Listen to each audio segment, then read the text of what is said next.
saludo muy especial a todos los congresistas de la Comisión Séptima. Sin duda alguna, una de las comisiones más importantes este semestre, porque tendrá para su decisión 3 de las reformas más importantes del gobierno, que el gobierno ha denominado las reformas sociales del cambio, en el cual se encuentra la de la salud, la reforma pensional y la reforma laboral, todas 3 del resorte de esta comisión. Entonces, en ese sentido, presidente, usted me dirá cuál es la metodología que tenemos planteados. Evidentemente nosotros hicimos la radicación para la revisión y estudio. Hemos estado con algunos de ustedes, con las bancadas, compartiendo la información y una presentación que hemos hecho en diversos espacios. También quiero aprovechar este escenario para aclarar algunas inquietudes legítimas que se han generado a partir de la radicación, que yo creo que podría ayudar a tranquilizar a la ciudadanía y también a la comisión sobre algunos aspectos del documento que fue radicado. Vamos a presentar el contexto de la reforma. Evidentemente, como esta comisión es experta, ha estado, digamos, en diversas discusiones de salud, me quiero referir y puntualizar un poco más en inquietudes que han surgido después de que hicimos la radicación del proyecto de ley, como para que la comisión tenga más elementos para las decisiones que deben tomar. Como les dije, pues esto es un proyecto de ley que bien sabemos busca la transformación del sistema de salud. Aquí en la comisión hemos expresado en diversas ocasiones cuál es la razón por la cual el gobierno se aboca a una reforma estructural del sistema de salud. Y quiero mencionar varias. Lo primero que tenemos que decir es que una reforma al sistema de salud no supone de ninguna manera que no se construya sobre lo construido. Se va a construir sobre lo construido, se reconocen acumulados del sistema de salud. Yo diría que este sistema de salud tiene 2 temas positivos en estas 3 décadas. Un tema positivo que tiene el sistema de salud es la protección financiera que logró la Ley 100 para la cobertura de tratamientos y prestaciones de servicios de salud. ¿A qué nos referimos con la protección financiera? La protección financiera significa el principio de solidaridad de financiación del sistema dado por recursos del presupuesto general de la Nación, de la fiscalidad y dado por recursos de la parafiscalidad de aportes de cotizaciones de trabajadores y empresarios. Ese principio de solidaridad supone que quien no se enferma financia a quien se enferma, todos ponemos y solidariamente todos somos financiados. Yo creo que eso es un avance muy importante y este proyecto de ley mantiene las fuentes de financiación, mantiene el principio de protección financiera instaurado por la Ley 100 y que se le ha dado continuidad en la 1438 y en la 1122. Otro elemento positivo de este sistema de salud es que desde luego es importante el crecimiento de la prestación de servicios privado. Se dio en las grandes ciudades, pero es positivo en todo caso que existan clínicas privadas como la Fundación Santa Fe de Bogotá, como el Hospital Pablo Tobón Uribe, como la Clínica Cardiovascular de Bucaramanga, que tenemos pendiente una visita, la Foscal, que nos han invitado allá. Ha sido muy importante ese avance en términos de prestación de servicios, ciencia, tecnología, innovación, el trabajo que han hecho estas clínicas privadas y también hospitales públicos como el Hospital General, el Hospital Universitario del Valle. Es decir, sin duda alguna, para un sistema de salud es muy importante el crecimiento en la prestación de servicios. Pero ¿qué problemas tiene el sistema? El sistema tiene unos indicadores, trazadores de salud pública que no se comparecen con la realidad de la financiación del sistema. Cuando me refiero a indicadores de trazadores de salud pública es que las sociedades en su desarrollo se miden por las mortalidades de sus madres, de sus mujeres, de los niños y las niñas, que son las poblaciones, y de sus adultos mayores con mayor exposición a enfermedad, y en ese sentido este sistema sí no ha tenido esos buenos resultados de salud pública en indicadores trazadores que permiten las comparaciones entre varios sistemas de salud en el mundo. Este es el caso de la razón de mortalidad materna, que es importantísimo porque aquí es donde se mide el desempeño integral de un sistema de salud.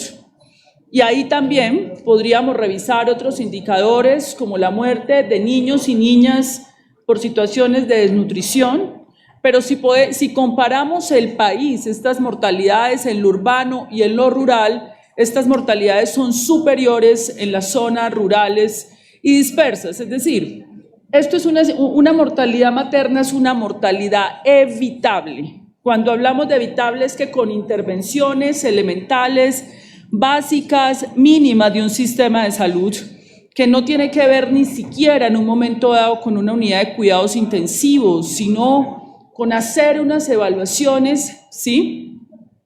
Sino que tiene que ver con tomar una presión arterial, con hacer unas medidas de medir la barriga de la mamá, con escuchar el corazón del bebé que está por venir. Con eso se evitan mortalidades y eso es lo que no se ha evitado en Colombia. Ahí es donde tenemos, de acuerdo al Instituto de Salud, entre 1998 y 2010, hubo alrededor de 1.400.000 muertes evitables en Colombia. Cifras del Instituto Nacional de Salud. ¿Qué incluye esas mortalidades? Incluye la accidentalidad de tránsito. Es que el problema de la accidentalidad de tránsito es un problema de salud pública. Cuando tú concibes la salud solo como un problema de clínicas, hospitales y enfermedades, pierdes el sentido de lo que son los determinantes sociales de la salud. En el mundo entero hay programas de salud pública para prevenir la accidentalidad de tránsito. Las propias medidas prohibicionistas, estemos de acuerdo o no en Colombia, han tenido un impacto de salud pública. El hecho de la prohibición del consumo de alcohol al conducir un carro son medidas de salud pública. Pero evidentemente tú has tenido un sistema que ha estado centrado en atender enfermedades y la salud pública abandonó los distintos ámbitos de la intervención para salvar vidas en el país. Y este es un cuadro que yo les he mostrado a muchos de ustedes y creo que es muy importante que el país lo conozca. Qué bueno que la prensa le mostrara este cuadro y este mapa al país. Esto fue lo que pasó con la salud en Colombia. Este es el mapa de servicios trazadores básicos. ¿Qué es lo básico que tiene que tener un ser humano, un niño, una niña, un bebé para nacer en Colombia, una madre, cualquier ciudadano? Lo básico que usted tiene que tener en menos de 1 hora de distancia es un servicio de urgencias. Un servicio de urgencias con la dotación básica. Lo segundo que un Estado tiene que proveer a cualquier ciudadano es un servicio de consulta de medicina general. Y lo tercero es un servicio de parto. Yo no le estoy hablando a usted aquí de sala de trasplantes, que también lo tenemos que tener en el país. No les estoy hablando de salas de diálisis renal, que hay que tenerlas en el país. Les estoy hablando de servicios elementales que todo ciudadano en un Estado social y democrático de derecho debería tener a una distancia de por lo menos 1 hora. ¿Será que eso pasa en todo nuestro país? Recientemente escuchaba alguna disertación donde alguien decía que Colombia es uno de los mejores sistemas de salud en el mundo. ¿Será que decir eso es empático? Con millones de ciudadanos que ni siquiera a 2 horas de distancia pueden tener algo tan elemental como un servicio de partos, a los 633 municipios donde no hay ni siquiera el puesto de salud. ¿Será que esa afirmación es empática con los 350.000 ciudadanos que el año pasado, mayoritariamente en las ciudades, que es donde la gente se queja porque en el campo, a veces en la soledad y a veces en la compañía del médico tradicional, que es lo único que tiene mucha de nuestra población, de la partera que ayuda a tener el niño, la gente se muere? 350.000 colombianos interpusieron quejas ante la Superintendencia de Salud suplicando por su vida.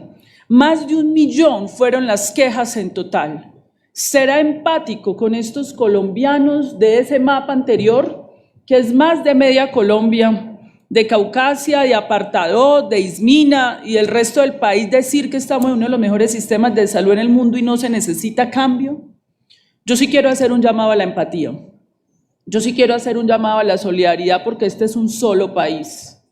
Y cuando hablamos de derechos fundamentales, mi privilegio no puede ser la lupa a través del cual, sobre todo cuando estamos diseñando políticas públicas, yo hago una lectura y hago un análisis y tome decisiones sobre el conjunto de un país. Entonces, en ese sentido, sí me llama mucho la atención esa narrativa que ni siquiera comparte el máximo Tribunal de Derechos Humanos en Colombia. ¿Será que será un tribunal ideologizado, ideológico, desconocedor de la realidad del país? La Corte Constitucional, el máximo Tribunal de Derechos Humanos, pareciese ser que no comparte aquella afirmación de que entonces no necesitamos un cambio porque estamos en uno de los mejores sistemas de salud del mundo, porque la Corte Constitucional está diciendo que en Colombia no hay cobertura universal, está diciendo que no hay acceso a servicios de salud. O sea, la Corte está diciendo lo contrario a lo que se ha afirmado desde un lugar supuesto al saber, porque quiero decir que también hay una suerte de arrogancia de quienes creen que el único saber es un saber técnico que puede desconocer los saberes de la ciudadanía u otro tipo de saberes u otro tipo de formas de entender lo técnico. Hay una arrogancia allí que quiere ser una sola voz de este país, que interpreta todas las necesidades de este país. Y yo, que provengo del mundo académico y del mundo de la ciencia médica, quiero hacer un llamado sobre esto. Este sistema de salud es mucho más complejo de lo que queremos significar con una tabla, esa gráfica que yo les mostré, que es un modelado de la Dirección de Epidemiología y Demografía, ni siquiera alcanza a reflejar el sufrimiento humano de lo que ha pasado en este país. Ni siquiera esa cifra de esos 350,000 personas que suplican, ni siquiera alcanzan a recibir. Eso no lo resiste una tabla, un cuadro, una gráfica. Y también tenemos los gráficos, porque en el documento de erradicación ustedes van a encontrar el anexo 3, donde hicimos toda una revisión pormenorizada de las cifras, donde ustedes pueden ver un trabajo riguroso, porque por supuesto que nosotros también aplicamos la ciencia. Nosotros también tenemos teorías económicas que profundamente han analizado las inequidades inaceptables de este país. Pero también hemos tenido una experiencia. Yo les quiero contar, y excúsenme en que me vaya a lo anecdótico, cuando yo estudié medicina en la Universidad de Antioquia, estaba en el San Vicente de Paúl y me tocó en una camilla ver un bebé de 5 meses.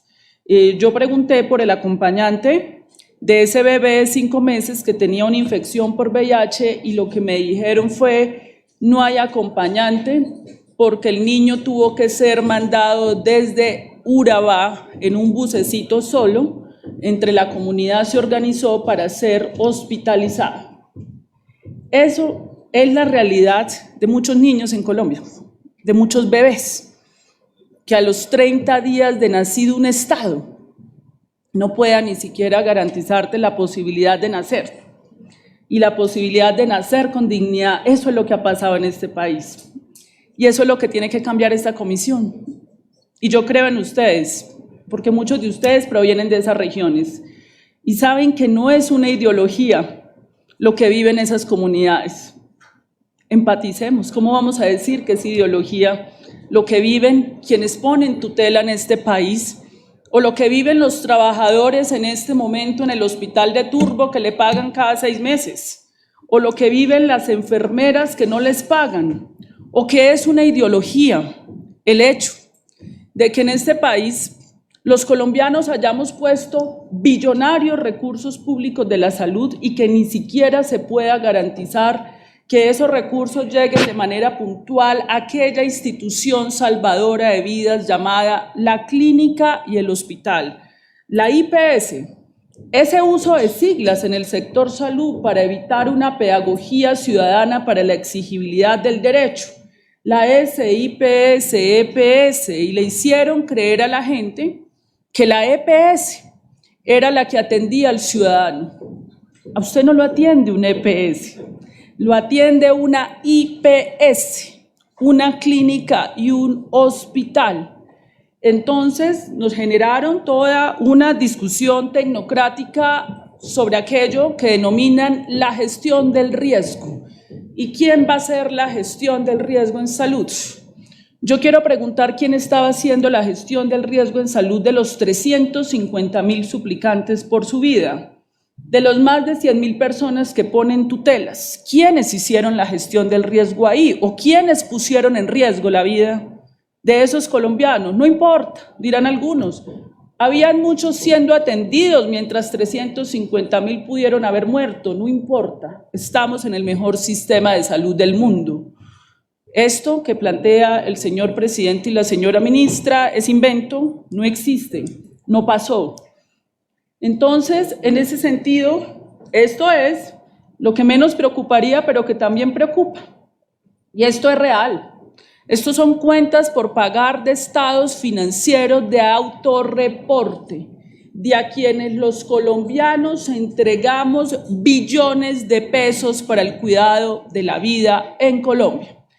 Pero quisiera, ¿y entregamos para qué? Para que hicieran algo que denominan la gestión del riesgo. Cuando yo les pregunto qué es eso de la gestión del riesgo en salud, me dicen, la gestión del riesgo en salud es que nosotros hicimos 100.000 cirugías al año, que nosotros hicimos, dicen las EPS, 600.000 intervenciones en diabéticos. Eso no lo hicieron, eso lo hicieron las clínicas y los hospitales, eso lo hicieron los médicos. Entonces tenemos un actor en este sistema que debe más de 23 billones de recursos de los colombianos, pero que además define que se le paga ese recurso para hacer algo que no hace él, sino que hace la clínica y el hospital. ¿Estamos pagando 2 veces por hacer lo mismo? Entonces, si 2 actores del sistema estamos haciendo lo mismo, quita tú el Hospital Universitario del Valle, quita el Hospital Pablo Tobón Uribe a ver si pueden hacer esas cirugías. Eso es lo que se denomina, y han inundado al país de que ¿quién va a hacer la gestión del riesgo? Es que la gestión del riesgo la hacen las clínicas y los hospitales, la hacemos los médicos, la hacemos las enfermeras, y esas son justamente a los que no les pagan. Mire pues lo irracional de este sistema de salud, que el que está haciendo el cuidado de la vida es el que no recibe la plata, al que le pagan cada 6 meses, al que lo precarizan, a que lo pauperizan, y hay otro que contabiliza y muestra el trabajo ante el país. Mire que no, yo estoy haciendo esto aquí, y el que trabaja es el que está en este momento en la precarización. Entonces vamos aclarando estos conceptos. Y finalmente son las deudas de las cuentas por pagar. Otra cosa son las cuentas por cobrar, sin que esta cifra se esté traducida en algo que los economistas llaman pesos constantes. ¿Qué son pesos constantes? No es lo mismo que yo haya quedado debiendo $500 millón de pesos en el año 2000, a fecha de hoy eso es mucha más plata con intereses. Es decir, esto iría por los 30 billones si tú haces la conversión a pesos constantes, porque el dinero tiene un valor y cambia. Y esto no es nuevo, esto no nos lo inventamos nosotros, esto es una realidad. Siguiente. Entonces, tenemos esa realidad financiera que se traduce en vidas, se traduce en la dignidad de trabajadores y trabajadoras que cuidan la vida en Colombia. Y presentamos la reforma porque claro que nosotros sí creemos que esto tiene que cambiarse. Por supuesto que sí creemos que esto tiene que cambiarse, y por supuesto que tiene que cambiarse a fondo. Porque es que un país no puede aceptar, un Estado no puede aceptar que ni siquiera un niño sea viable en la mitad del territorio nacional. Eso no se puede aceptar. Que nos van a insultar, que nos van a calumniar, pues bueno, lo vamos a resistir, no importa. Pero lo que no nos van a poder decir es que no estamos intentando cambiar una injusticia profunda que nos está costando la vida. Lo vamos a seguir haciendo. Entonces, son 152 artículos. Acá hay un trabajo profundo, que ustedes lo han podido ver, que claro, es un trabajo que puede ser discutible, que hayan argumentos a favor o en contra, pero aquí hay una propuesta seria. Acá hay una propuesta de 152 artículos, 18 capítulos, donde se revisó con detalle cuál puede ser esa otra Colombia profunda que incluya los 50 millones de colombianos. Y aquí nosotros estamos sometiendo al debate democrático del Congreso de la República la inclusión de esa otra Colombia, que tiene que ser una sola Colombia.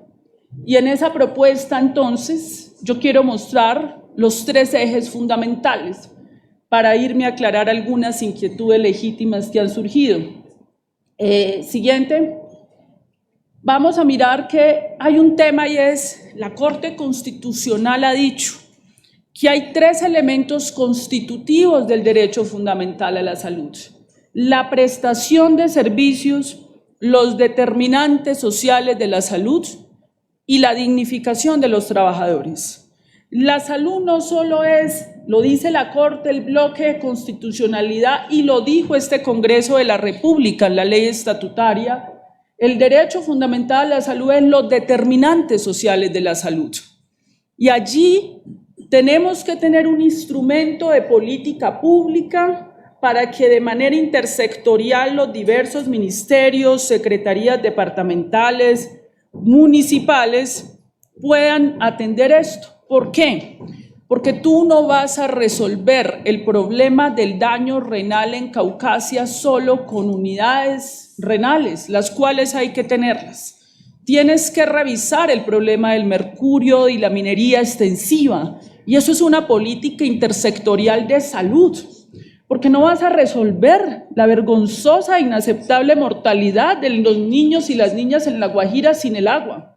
Y este Estado tenía que haber resuelto y tiene que resolver, y eso es lo que le pedimos a este Congreso, que se disponga todo lo que haya que disponer con metas específicas y recursos para resolver ese problema del agua potable, del saneamiento básico del Chocó, el problema, por ejemplo, un determinante social de la salud, las vías terciarias, porque hasta las vías terciarias es un problema hasta para el acceso. Nuestra geografía es compleja.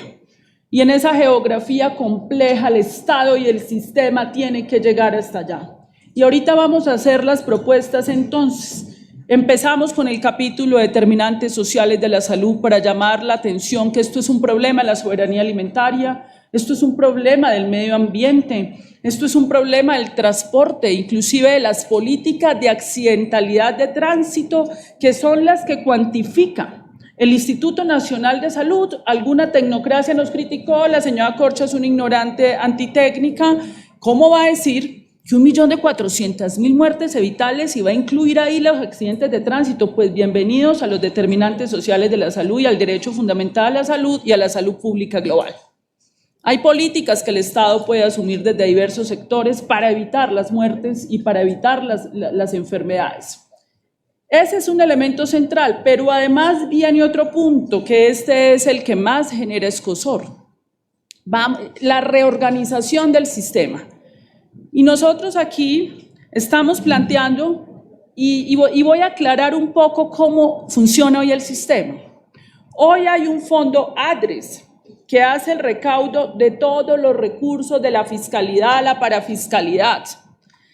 En algún debate nos decían, es que la doctora Corcho y el doctor Petro van a crear un fondo estatal. No, no lo vamos a crear porque ya existe. No podemos crear lo que ya existe. Esto lo creó, de hecho, Juan Manuel Santos. Estamos construyendo sobre lo construido. Aquí no estamos proponiendo nada distinto a reorganizar lo que ya hay y reconocer los avances del sistema.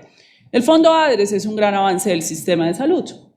Ese Fondo ADRES permitió transparentar el sistema de salud, porque ¿cuál es el tema para quienes plantean que entonces lo que nosotros estamos proponiendo es la corrupción? Es decir, que el sistema de salud en Colombia es transparente, no hay captura política, y que lo que nosotros estamos proponiendo es la captura política y la corrupción. No, señores. En el sistema hoy hay un fondo llamado ADRES. Ese Fondo ADRES gira los recursos en principio a 150 EPS para que esas EPS hagan los contratos con clínicas y hospitales. Ahí ha pasado de todo. Ocurrió la integración vertical. Fíjense ustedes que en Colombia no hay una regulación tarifaria. Entonces yo recibo esa plata, tengo mi clínica, me pago a mí mismo el precio que yo quiera. ¿Será que eso fiscalmente es sostenible? Y preguntaban ayer en algún debate, muéstreme las investigaciones que ha hecho la Supersalud sobre la integración vertical. Pues, ¿cuáles investigaciones? Si es legal, si fue el Congreso de la República el cual en 2 leyes de la República votó para que se legalizara una práctica que a todo luce lo que ha generado es una fuga de recursos de cuenta de un actor que no tiene ningún control, que se paga a sí mismo, ha quebrado más de 400 clínicas, tienen la quiebra los hospitales y aparte de eso se paga lo que quiera. ¿Será que eso es transparente? Y eso, entonces nos dicen que lo que nosotros estamos... Entonces nosotros lo que estamos haciendo, empezaron 150 EPS, vamos en 28. De las 28 solamente, ahí hay unos cuadros del tema financiero que los hemos mostrado en el país todo el tiempo, pero a nadie le importa. O sea, a nadie le importa que en este momento 7 millones de colombianos, escuchen honorables representantes, 7 millones de colombianos se encuentran en manos de EPS que no cumplen, que el organismo de inspección, vigilancia y control le demostró que no debería estar manejando esa plata y que tiene en riesgo la vida. Y esos colombianos son los más vulnerables. Y el otro año ya serán 11.5 millones. ¿Y saben qué ha pasado? Me he reunido con los presidentes de las EPS, nos dicen que no dialogamos.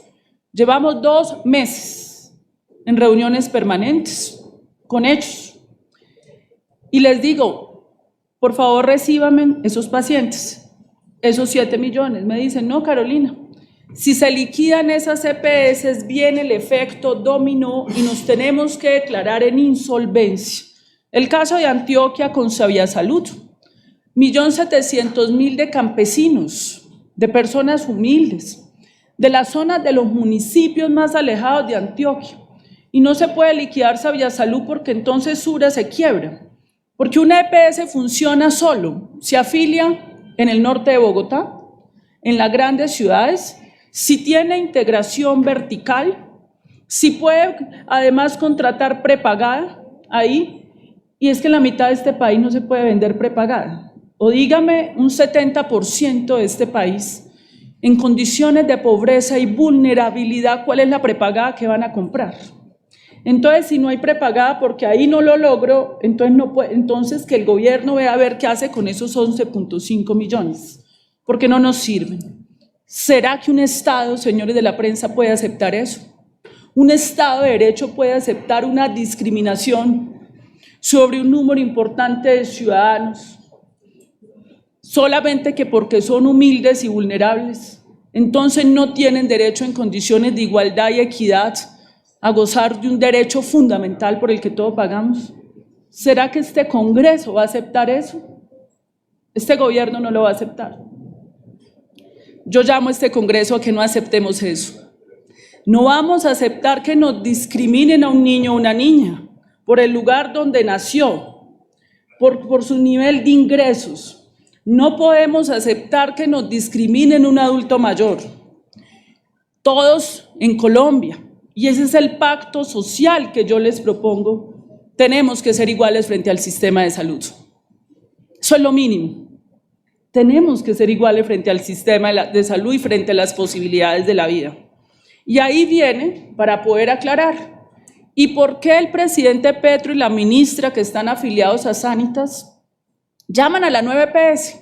Pues por una razón sencilla, porque el gobierno es socio de la nueva EPS y allí es donde puede poner sus exigencias como socio.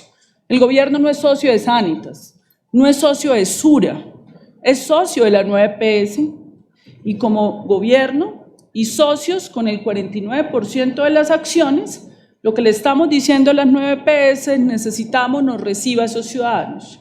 Pero por un lado salen a decir, no, el sistema es magnífico, es el mejor sistema de salud del mundo, pero luego dicen, sin 11 millones de pobres. Eso no lo podemos aceptar.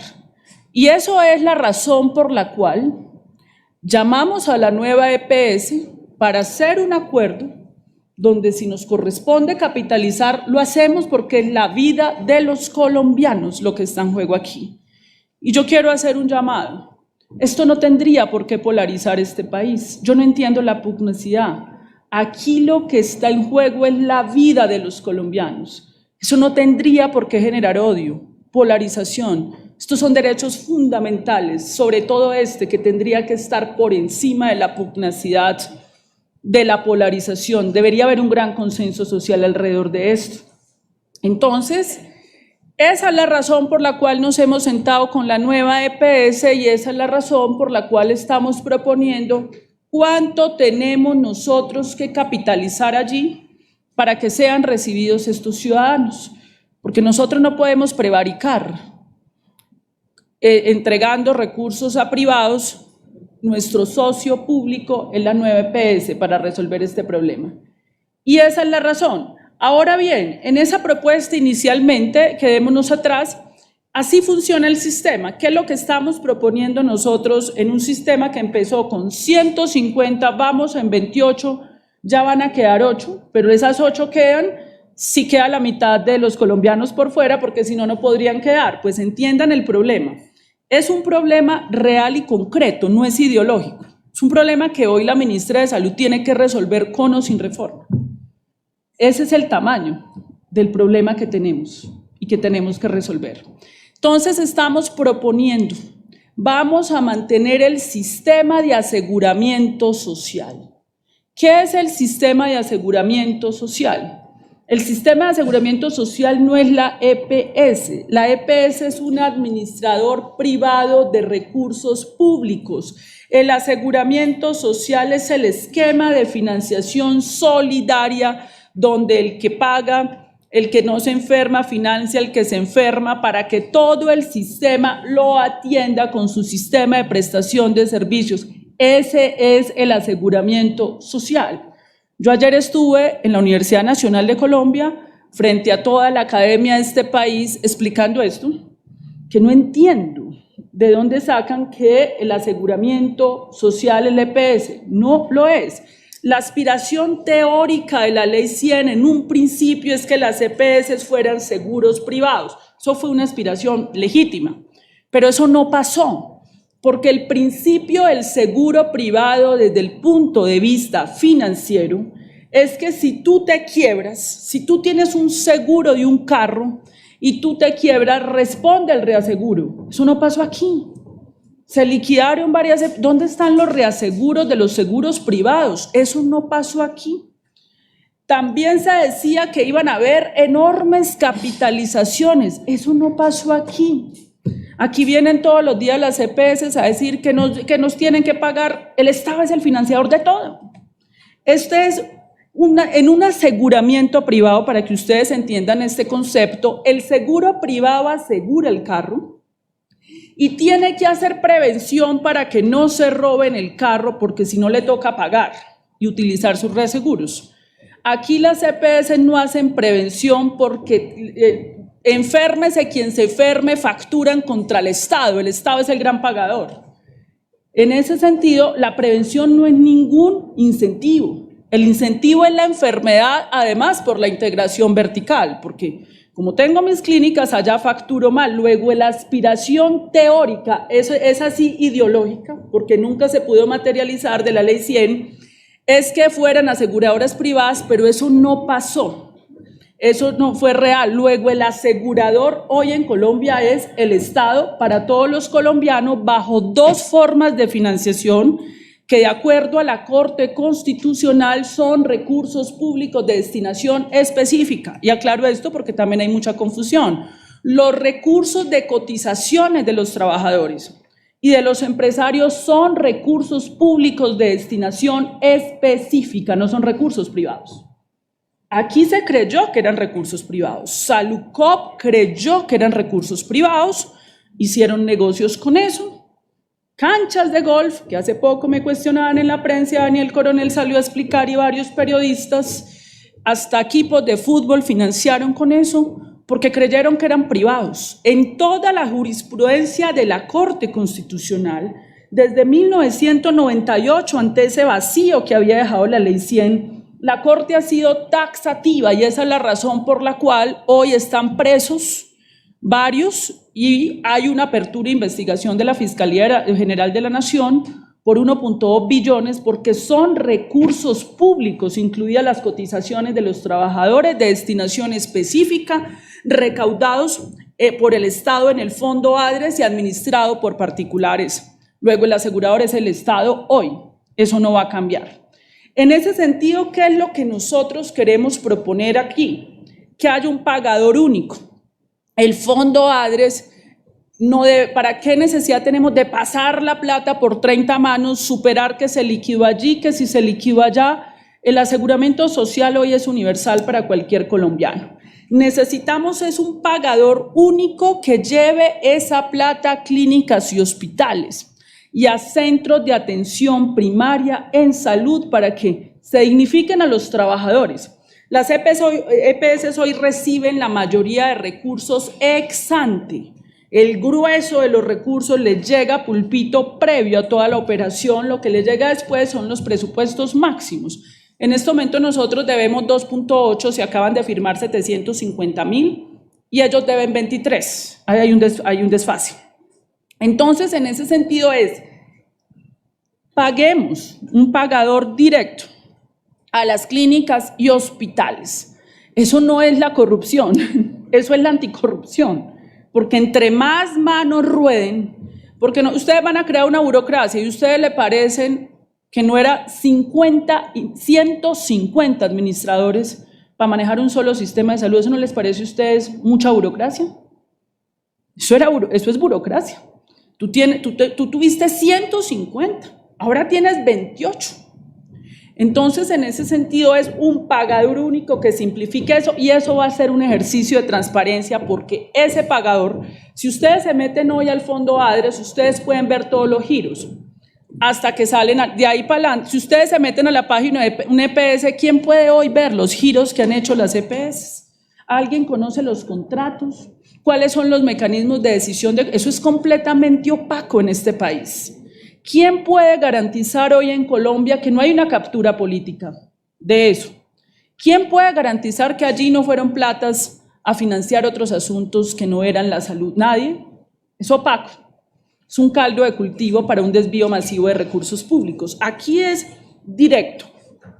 Y aclaro, para que no nos sigan tergiversando, gobernadores y alcaldes no van a manejar la plata.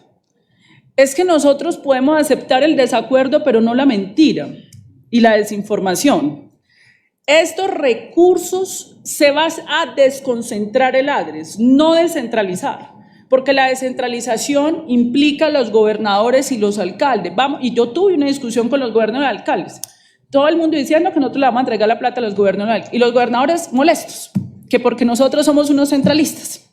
Entonces yo les dije, ¿por qué no le dicen al país que nosotros somos unos centralistas? Entonces, no la manejan los gobernadores y los alcaldes. Es un fondo desconcentrado, no descentralizado. ¿Y por qué desconcentrado? Porque el Fondo ADRES en sí mismo es un sistema de información que tiene que censar transacciones administrativas y financieras en el territorio para optimizar el trabajo como sistema de información y pagador. Y en el articulado dice hay unos fondos regionales, entonces ahí es donde viene la confusión. Que hay fondos regionales, gobernador. No, tú necesitas un fondo regional para contabilizar lo que estás pagando, porque el pago nunca pasa. Hay una figura que quienes han estado en el poder local entienden que se llama sin situación de fondo, que esa es la molestia de los gobernadores. Sin situación de fondo en La Plata está en Bogotá. Hay un pagador con unos fondos regionales que contabilizan los recursos en la región, contabilizan, pero por allá no pasa un peso. La plata sale directamente desde acá hasta la clínica, el hospital. Entonces, lo que somos es centralistas. Claro, hay un debate con la descentralización, la constituyente del 91, etcétera, pero entendemos los temores que pueda tener la sociedad colombiana al enfrentarla. Yo soy una persona abanderada de la descentralización, yo estoy de acuerdo con que la región debe tener un poder, pero creo que tiene que surtirse una reforma política en Colombia que permita facilitar eso y entiendo que en una reforma a la salud dar ese salto da mucho miedo. a los colombianos. Yo puedo entender esos temores, entonces si por lo menos podemos avanzar en que todos sepamos esa plata hacia dónde va clínica o hospital, estamos avanzando en algo, que es importante, digamos, en un proceso reformista, entender las dinámicas en las que está el país. Ese es un elemento central que quiero explicar. Ahora, ¿quién es la junta directiva? Los que dicen que los gobernadores van a manejar eso, ¿por qué no dicen entonces que los empresarios? Porque en Davos, donde está todo el poder económico global, se dijo claramente, para salir de la crisis global post-COVID y pre-COVID, requerimos la colaboración entre empresarios, gobierno y trabajadores, que es la tríada del estado de bienestar en el mundo. Nosotros no nos estamos inventando nuevo, esto ha funcionado en el mundo, en el siglo XX. Entonces, esa junta directiva será una tríada de empresarios, gobierno y trabajadores, que son los aportantes al sistema de salud. Entonces, quienes dicen que se va, entre comillas, politizar y que el gobierno, entonces, ¿por qué no dicen que los empresarios? Los empresarios van a estar ahí y vamos a hacer un asunto de contrapeso de 9 de la junta directiva. Claro, podemos mejorar mucho eso, que busquemos mecanismos para blindar mucho más eso, para que haya gente que no se reelija ahí, que solo estén en un periodo, que sea por meritocracia. Ese es el trabajo del Congreso, ayudar a mejorar eso para ponerle unos blindajes, porque esa es la plata de la vida en Colombia. Estamos cuidando más de 80 billones de pesos que tienen que ir a cuidar la vida del bebé, el niño, la niña, y ahí tiene que estar el mejor diseño institucional que este Congreso de la República, y pongámonos creativos y constructivos, y bueno, y miremos si por aquí, por acá, miremos cómo rodeamos bien eso y lo blindamos muy bien para que no se pierda un peso ahí, y el que se roba un peso que vaya preso de una vez. Pongámosle esos mecanismos y seamos drásticos en Colombia, pero no me digan que lo que hay hoy es transparente y diáfano y no posibilita la corrupción, y que los que están proponiendo la corrupción somos nosotros, porque eso no es sostenible desde una argumentación. Entonces, en ese sentido, ese es un primer elemento de la propuesta. Y voy a hacer énfasis en la otra, para de pronto ir cerrando para las intervenciones. El segundo eje central, aquí hay muchos capítulos, es la atención primaria en salud. Me ponen la presentación de atención primaria en salud. ¿Por qué esto es tan importante? Por los mapas que yo les mostré. Es que un Estado debería garantizar, como les digo, a 1 hora de distancia, que haya un servicio de urgencias, que haya una consulta médica ambulatoria, que haya una sala de partos. En Cundinamarca tú tienes 50 municipios donde un ciudadano tiene que seguir de largo porque no tiene un servicio de urgencia. Eso pasa en todo Colombia. En todo Colombia eso pasa. Entonces aquí la atención primaria en salud no es solamente, para que no nos confundamos con esto, los centros de atención primaria en salud. El centro de atención primaria en salud es el espacio físico y administrativo. Es toda la atención primaria. ¿Y qué es lo primario? Busquemos, por favor, el gráfico donde operativamente mostramos qué es lo primario, que es un cuadro que nosotros tenemos, que siempre significamos qué es lo primario y qué es lo complementario en un sistema de salud. Hay un cuadro, ese sí. Me lo abres, por favor. Entonces, tenemos 2 niveles en un sistema de salud. El nivel primario, donde debe haber la gestión de los determinantes sociales de la salud, que es la gestión de salud pública del territorio, que eso se abandonó en Colombia.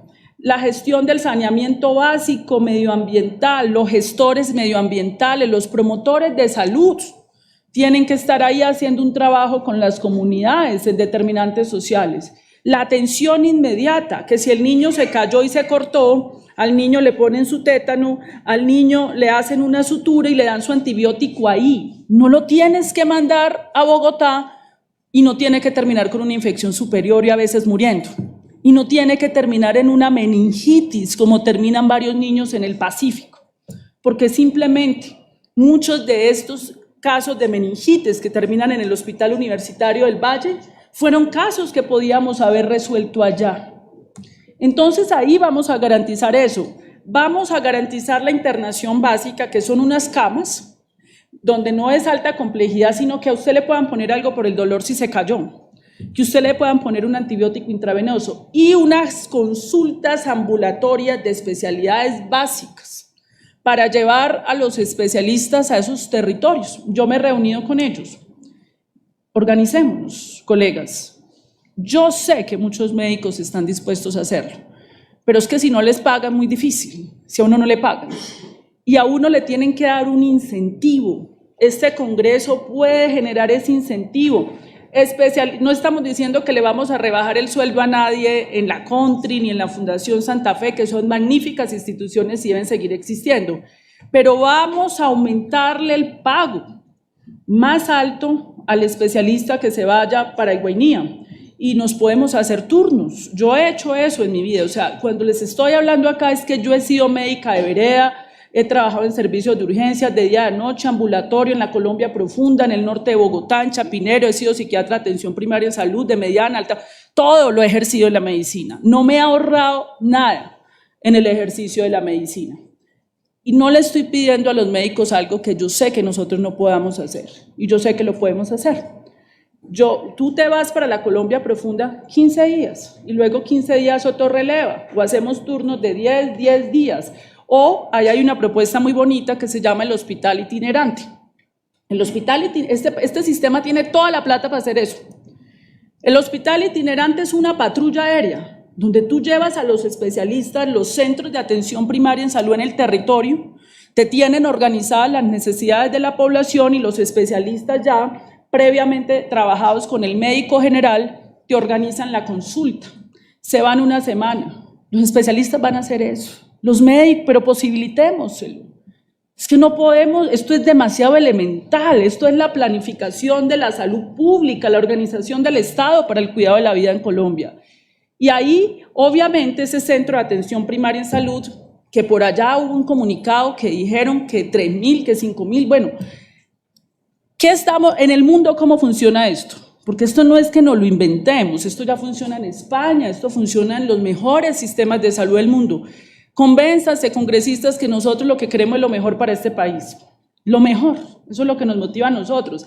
Si estamos equivocados o no, estamos dispuestos a recibir sugerencias, aportes, corrijamos aquí, pero no duden que nosotros queremos lo mejor por este país. Yo le decía al presidente, pues Gustavo Petro, 40 años, entregando y arriesgando su vida, pues ¿cómo vamos a llegar aquí para estar en contra de lo que hemos sido y hemos pensado? Es imposible. Entonces, tenemos la apertura para escuchar aportes frente a eso.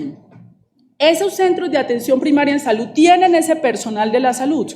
En el mundo entero se organizan entre 20 y 25.000 personas, que es una población manejable. Pero en el caso colombiano tú tienes alrededor de 800 municipios que solamente tienen un hospital público y algunos que no tienen ninguno. Ahí, ¿cuál es el centro de atención primaria en salud de ese municipio donde tiene ese hospital? El hospital, solo que ese hospital hay que remodelarlo, a ese hospital hay que dotarlo, porque ese hospital está en quiebra, porque el actual sistema de salud no le interesa a ese hospital. ¿Por qué? Porque el actual sistema de salud lo que le interesa es contratar en la integración vertical de la EPS y contratar en la mediana y alta complejidad. Entonces tú tienes hospitales con centros y puestos de salud arruinados, porque a este sistema no le interesa eso. Lo que vamos a lograr con este proyecto de ley es que este sistema sí le interesa eso. Y este sistema va a direccionar recursos para que esa infraestructura que hoy existe en ruinas en Colombia adquiera vida. Pero además con el presupuesto general de la nación, recursos que ya tenemos, eso no es impacto fiscal de la reforma, los vamos a remodelar, a dotar, a que sean dignos, todo colombiano debe tener un espacio digno ahí, y ahí usted tiene esa infraestructura. Y en las ciudades, ¿usted cómo tiene esa infraestructura? En lo privado. ¿Dónde lo atiende usted la EPS? En un centro de atención primaria en salud. En estos días yo he escuchado un debate de la libre elección, que el actual sistema de libre elección, reto a cualquiera aquí que se pare ahorita y vaya al San Ignacio a pedir una cita con especialista a ver si se la dan. Ningún sistema de salud en el mundo tiene libre elección. ¿O cuál es la libre elección del 1.700.000 de Sabia Salud que no me quiere recibir ningún EPS? ¿O cuál es la libre elección de las madres y las maternas que habitan en los 300 municipios donde no hay sala de partos? ¿Qué fue lo que eligieron ahí? Nada. Los sistemas de salud en el mundo siempre usted va remitido al especialista por un médico general. Y la libre elección tiene unos límites de la oferta de servicios, hoy está limitada. ¿Dónde lo atienden usted hoy en un EPS privado? Usted ahí pide una cita, le da una cita con un médico general en un centro de atención primaria en salud, el sector privado ya lo tiene, no hay problema, queremos construir sobre lo construido. Venga, señores, yo les dije a los señores de la CEP, venga, ¿por qué no nos ponemos a construir juntos y trabajemos? Y esa es la propuesta que hay en la reforma, que se aporte a esos centros de atención primaria en salud privados, organicemos a la población, porque ellos mismos nos dicen, me decía un presidente de las EPS, es que yo tengo 3 millones de afiliados en una ciudad y luego tengo de a 300 por municipio. Y esos 300 por municipio, ¿yo qué voy a hacer ahí? Yo preferiría tener un territorio. Territorialicemos entonces las EPS, organicemos esos centros de atención primaria en salud en todo el país. De acuerdo a la población que tenemos son 2.500, pero ya los hospitales públicos existen, están en ruinas, nos corresponde reponerlos. Ese es el trabajo del gobierno y del Congreso con la adición presupuestal, y el sector privado está ahí. ¿Cuál es la dificultad de eso? No. Ahora tenemos un problema, es que en la ciudad de Bogotá eso está en el norte, entonces nos toca, en estos días nos sentábamos con la alcaldesa de Bogotá, que ella dijo, yo quiero que Bogotá sea el primer piloto, Carolina. Bogotá puede hacer eso perfectamente, para que en los barrios del sur de Bogotá nosotros podamos poner esos centros de atención primaria. La red pública hospitalaria los tiene, no los contratan, los tienen, pero podemos organizar y contratar unas infraestructuras bien bonitas para que la gente pueda tener acceso cercano. ¿Y quiénes están ahí? El médico general, el odontólogo, el personal de salud básico, el jefe de enfermería, y hay un auxiliar de enfermería que hace el recorrido por el territorio, viendo si el niño se vacunó, si la mamá ya tiene su mamografía, su tomografía, su tamizaje, pesando al niño, pesando a la mamá. Ahí salvamos, usted no se alcanza a imaginar la cantidad de vidas que esto salva, la cantidad de vidas. ¿Por qué creen ustedes que la Organización Mundial de la Salud felicitó esta propuesta? Porque esta es la gran discusión del mundo pospandémico. Esta es la gran discusión de lo que es los derechos sociales, los básicos de la vida humana. Yo no entiendo en Colombia esto por qué genera odio. Que se quiera llevar un médico, una enfermera, dotar un hospital, ¿por qué tiene que generar eso odio en Colombia? Eso debería generar es una apuesta por construir. Nosotros tenemos esa apertura, mejorar, miremos a ver si lo hacemos o así. Pero esto no debería generar odio en una sociedad. Esto no debería generar polarización. Esto debería ser un elemento básico de cualquier pacto social, de cualquier sociedad en el mundo. Siguiente. Entonces tenemos ese personal de la salud. Nosotros ya tenemos organizado cuánto se podría hacer. Por allá aparecieron diciendo que 20.000, no sé dónde sacaron eso. Nosotros hicimos un recálculo. Estos cálculos, y lo quiero aclarar, están supeditados a la posibilidad de que exista este personal de la salud. Por eso las reuniones permanentes mías con decanos, con agremiaciones de salud, para persuadir, invitarlos a que nos sumemos a esto.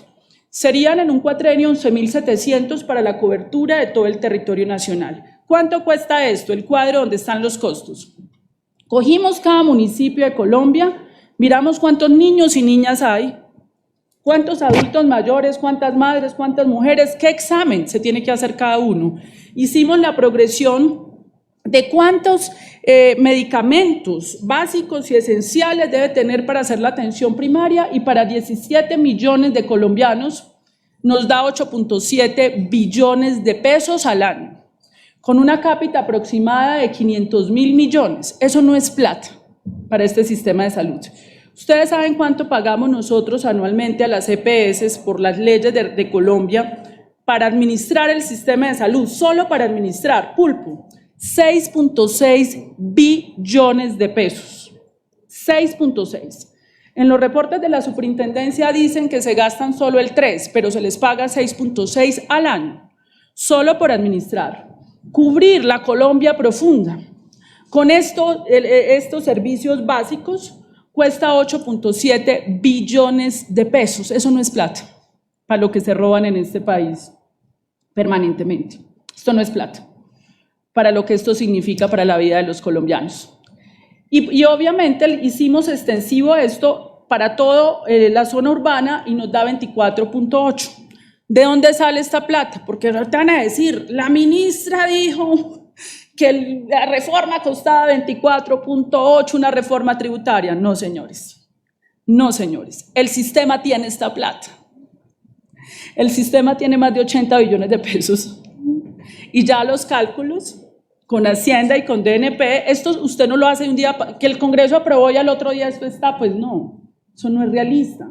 Tú tienes que empezar a hacer esto de manera gradual. Por eso el Congreso, hay 4 artículos orgánicos para que unas fuentes de recursos que ya tiene el sistema los vamos a redireccionar de manera ordenada para empezar a hacer esto. Y vamos a ir aumentando gradualmente. Los sistemas de salud del mundo invierten en esto el 30% de los recursos. En Colombia, por ahí me mandaron un derecho de petición, no sabemos por qué. A las EPS del régimen contributivo se les paga una plata por prevención, pero pues yo no sé a cuántas personas aquí las llaman a decirse si se hicieron los exámenes, los visitan, no sabemos realmente qué pasa con esa plata. Y en el PIC, que es el Plan de Intervenciones Colectivas, recursos que manejan gobernadores y alcaldes, eso es aproximadamente 1.2 billones, de la cual la mitad se la gastan en vigilancia epidemiológica y la otra en estos programas. Eso no es plata. Esto es sistemático, esto no se ha hecho en Colombia, se hace en los mejores sistemas de salud en el mundo. En Costa Rica, por ejemplo, se implementó esto. Las tasas de mortalidad de Costa Rica son impresionantes, bajo a cero. Porque hubo un momento de un pacto social, pensemos en la gente, que es lo que yo lo llamo, dejemos las pugnacidades, discusiones bobas, tontas, centrémonos en lo importante para los colombianos. Entonces aquí esto empieza gradualmente y sale del propio sistema de salud, es decir, aquí no hay costos adicionales. Siguiente, y ya para ir cerrando, tenemos entonces, entonces eso es lo que nosotros llamamos la atención primaria, y esos centros de atención primaria no están solos. Ese centro de atención primaria tiene una red de prestación de servicios pública y privada. Cada centro tiene a su disposición en su territorio. Si mi territorio es Bogotá, yo tengo a disposición toda la red de prestación de servicios pública y privada, porque si en ese centro de atención detectan que yo necesito un especialista, tengo toda esa red a disposición. Pero si estoy en el Baupesa, ya no tengo todos los servicios de salud. Entonces, en el departamento contiguo hay una organización de red de prestación de servicios. ¿Quiénes organizan esas redes? Lo dijo la 1438, el Ministerio de Salud y la Secretaría de Salud. ¿Por qué la Secretaría de Salud y el Ministerio? Porque esto se le entregó a las EPS bajo un supuesto, que el mercado era un asignador justo y equitativo de los recursos. Eso no fue verdad. Terminó la prestación en el norte de Bogotá, es decir, tiene que haber un planificador. Ese planificador es esa Secretaría de Salud y ese ministerio con el Consejo Nacional. Ministro, ¿cómo está? Un saludo. Bueno. Entonces, hay un planificador, y ese planificador, ¿quién es?